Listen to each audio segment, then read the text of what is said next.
What's going on, guys? Rob here, and I'm back with another Slashback Saturday challenge created by Joe the Horror Man. I just want to thank Joe for inviting me into his stream. I really do appreciate that. A lot of fun talking with you and Horrific Nightmares JM Jason and Bronco Juggalo Brad. It was an honor to be on your stream, man. So thank you. And today's theme is supernatural slashers. And I went through my collection. I'm like, you know what? I have one that I think not a lot of people have heard of. And it's one of those After Dark Horror Fest titles, one of the 8 films to die for. And it was released in 2006, I believe. And it is Wicked Little Things. I love that cover. That creepy girl walking through the forest. It almost looks like The Ring. I mean, the way she has her hair and everything. But yeah, the unrated director's cut, I'm not really sure what's different about it. It's a Lionsgate title, directed by J.S. Cordone, and there is actually an audio commentary, which I have not listened to yet. It'd actually be interesting, but this is a solid flick, let me tell you, for a low-budget film. But it's basically about a widowed lady named Karen and her 2 daughters, Sarah and Emma. They moved to a remote home in the mountains, which Karen inherited from her late husband.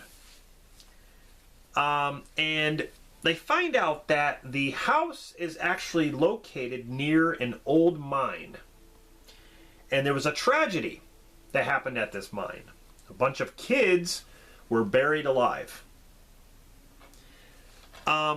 So there's some pretty good storytelling. I like that. I like the story of you know, how they tell about the kids being buried, and so you have an idea what's going to happen. You know, at night, these kids come out of the mine and start killing people different ways. And the kids, you can actually see, I don't know if you guys can see that. Pretty closer there. That's what the kids look like. So they're kind of pale.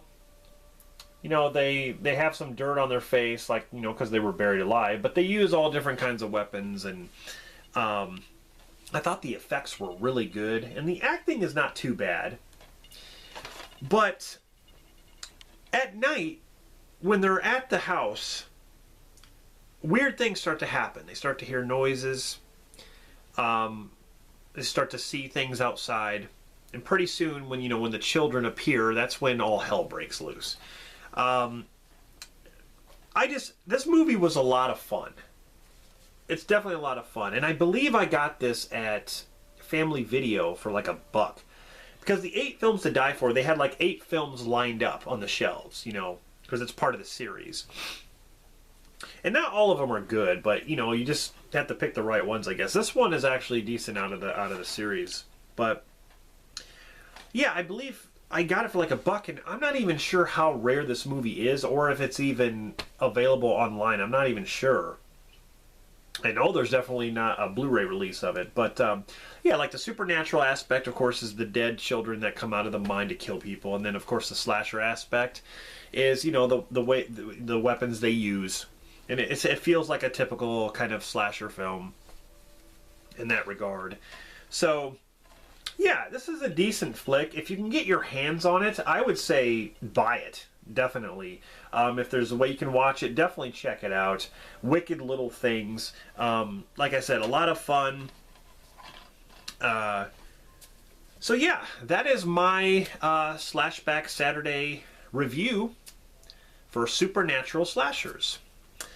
So yeah, I hope you guys enjoyed this one, and you know, stay tuned for more content on my channel, and you know, I plan to do these Slashback Saturday challenges, you know, every time there's a new theme, because it's just a lot of fun. I like doing these type of videos, and again, I want to thank Joe the Horror Man for creating this stuff.